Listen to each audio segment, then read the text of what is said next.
Okay, ladies and gentlemen, today we're going to talk about the rise of medieval cities and the middle class.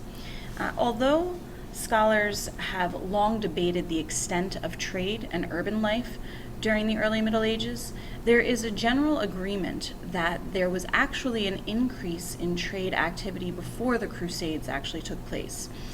With the ending of the Viking attacks in the 10th century and northern trading areas developing, they actually developed even from the extent of the British Isles all the way to the Baltic Sea. We believe the center of this northern trade system was the county of Flanders. In about 1050, Flemish artisans were producing a surplus of woolen cloth, such great quality that it was really in high demand. Baltic furs, honey, forest products, and even British tin and raw wool were exchanged for Flemish clothes. And then from the south, by way of Italy, came luxury goods from Asia, such as silk, sugar, and spices. Because of the medieval commercial revolution, there was an opening of the Mediterranean trading area. And in the 11th century, Normans and Italians broke the Muslim hold on the Eastern Mediterranean, and the First Crusades really revived trade in the East. Arab ships brought luxury goods from the East to ports in the Persian Gulf and the Red Sea. From there, they were shipped by caravan to several ports such as Alexandria, and from these ports, the merchants of Venice and Genoa and Pisa, they transported goods to Italy on their way to markets in Europe. And other trade routes from Asia came overland, passing through areas like Baghdad and Damascus. So in this map, you can see some of these trade routes that are outlined here in various colors. Early in the 14th century, two more trade routes developed within Europe. There was an all-sea route connecting the Mediterranean with northern Europe via the Strait of Gibraltar. That was down here. You can see that highlighted here in red and yellow. And then there's an old overland route from northern Italy through the Alpine passes to Central Europe, which was also developed. From Venice and other northern Italian cities, trade flowed through such passes. Right, so you can see that outlined here in this blue. Okay, so moving on to these medieval fairs that develop. Along with the main European trade routes, lords set up fairs where merchants and goods from Italy and northern Europe met. For example, during the 12th and 13th century, the fairs of Champagne in France functioned as a major clearinghouse for this international trade. Fairs were important and elaborate events held either seasonally or annually in specific areas in each European country. Fairs also greatly stimulated the revival of money and really the economy as a whole, and it also brought on early forms of banking and credit. Right? This trade is also going to lead to the rise of towns in Europe.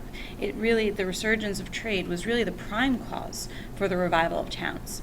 The towns arose because of trade, but they also stimulated trade by providing greater markets and by producing goods for merchants to sell. In this revival, geography played a significant role, as it always does. Rivers, we know, were very important in the evolution of ancient civilizations, and they're also going to be very important in the development of medieval towns. They're natural highways, which goods can be easily transported on. Another factor contributing to the rise of towns was the growth of population. In Britain, for example, the population more than tripled between 1066 and 1350. That's a huge increase. The reason for this rapid increase in population varied.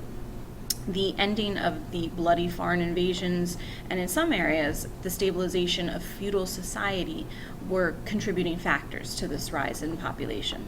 More important, though, was an increase in food. The increase in food production, of course, brought about by the cultivation of land, clearing forests, draining of marshes, various new techniques that were going to be used. And now, another development during the Middle Ages that helped spark the economy or economic development was the development of the guilds. So first we have the different types of guilds. There were merchant and craft guilds. In each town there was a merchant and craft guild, and they organized themselves. And they were useful not only for business, but also for social and political purposes. There are two types, like we said, the merchant and the craft. So first, let's talk a little bit about the merchant guild. They ensured a monopoly of trade, really, within a given locality. All foreign merchants were supervised closely, and they were made to pay tolls, almost like a tax. Disputes among merchants were settled at a guild court according to their own legal code. The guilds also tried to make sure that the customers were not cheated. They checked things like the weights, and they measured, they insisted upon certain standards of quality for their goods, and they allowed only a legitimate profit to be made. So the guild fixed what was called a just price, which was fair to both the producers and the consumers. But the guilds also functioned in a social manner as well. So in this slide you could see various different things that they did, so you might want to pause the video and jot these down. But overall, they stretched far beyond business and politics into charitable and social activities. A guildsman who fell into poverty, for example, received aid from the guild. The guild also provided financial assistance for burial expenses of its members and looked after their dependents, their immediate family. Members attended social meetings in guild halls, and they periodically held processions or parades in honors of patron saints. So they really were involved in various aspects of their members' lives. And the craft guild, when you had this increase in commerce in the towns, these artisans began to organize as early as the 11th century. So craftsmen in each of the medieval trades joined forces. The result was the craft guild, which differed from the merchant guild in that its membership was limited to artisans in one particular craft. The general aim of the craft guild, they were actually pretty close or the same as the merchants. They created a monopoly, and they enforced a set standard and set trade rules. Each guild had a monopoly of a certain product in a particular town, and every effort was made to prevent competition between members of the same guild. The guild restricted the number of its members. They regulated the quality and quantity again of the goods that were being produced, and again they set the prices. It also enforced regulations to protect the consumer from bad workmanship and inferior materials. But the craft guild did differ from the merchant guild in its recognition of three distinct classes of workers: the apprentices, the journeymen, and the master craftsmen. The apprentice was a youth who lived at the master's house and was taught the trade thoroughly.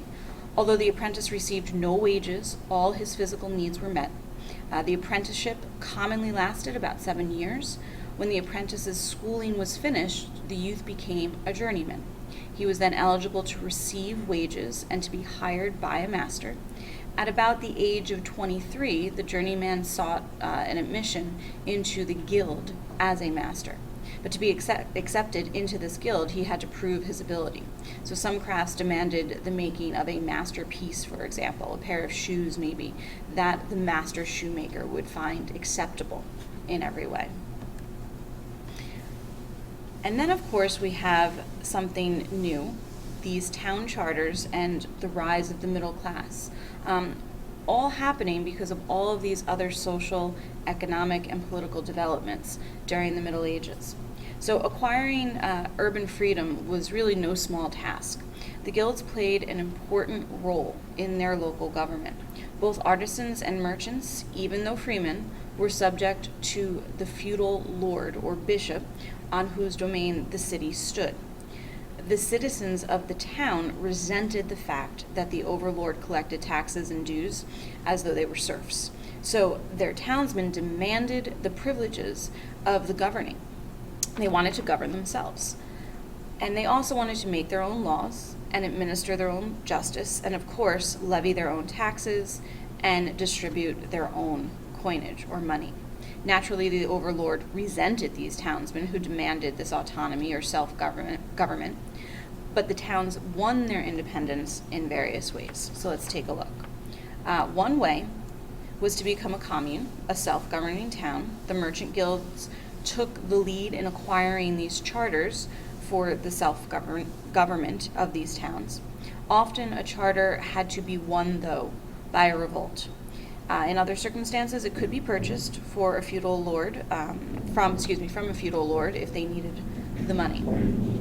But where royal authority was strong, a town could be favored as privileged. In a charter granted to a town by the monarch, the inhabitants won extensive financial and legal powers.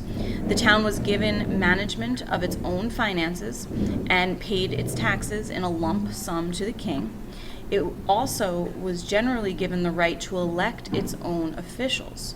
So now, why would the king do this for these people? Well, the king was usually glad to grant these charters because it weakened the power of the nobility, and it won the monarch more support of the townspeople.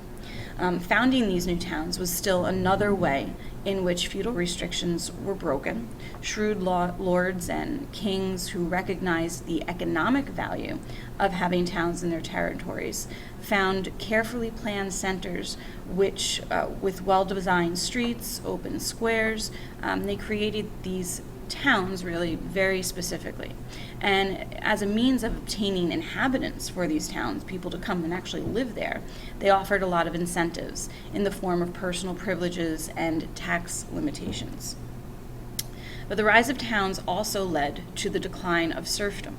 Many serfs escaped from their manors and made their way into these towns. After living a year and a day in a town, a serf was actually considered a free man. And that also then leads to the rise of the middle class.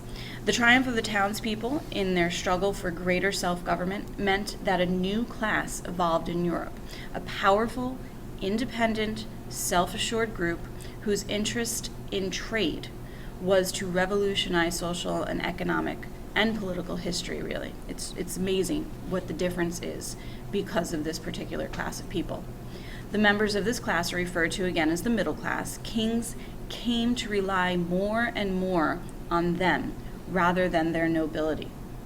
And so you can see here in this chart where we had our serfs and our peasants, and then we had our nobility, the knights, the barons, the counts, the dukes, the king, and the clergy. Now we're adding these two middle classes, right? Again, earning their position, not being born into it.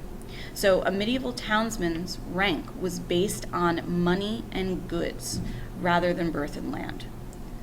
At the top of the social scale were the princes of trade, we can call them, the great merchants, the banking families like the Medici family from Florence. Then came the moderately wealthy merchants, and below them the artisans and the small shopkeepers. On the lowest level were the unskilled laborers whose lot and life were really still not so great. But again, they were free now. They were no longer these serfs. And most of them who were moving into these urban areas now are also no longer peasants, because peasants only work the land. All right, well, that was a lot of information, ladies and gentlemen. So if you have questions, please make sure you write them down and don't hesitate to ask in class tomorrow.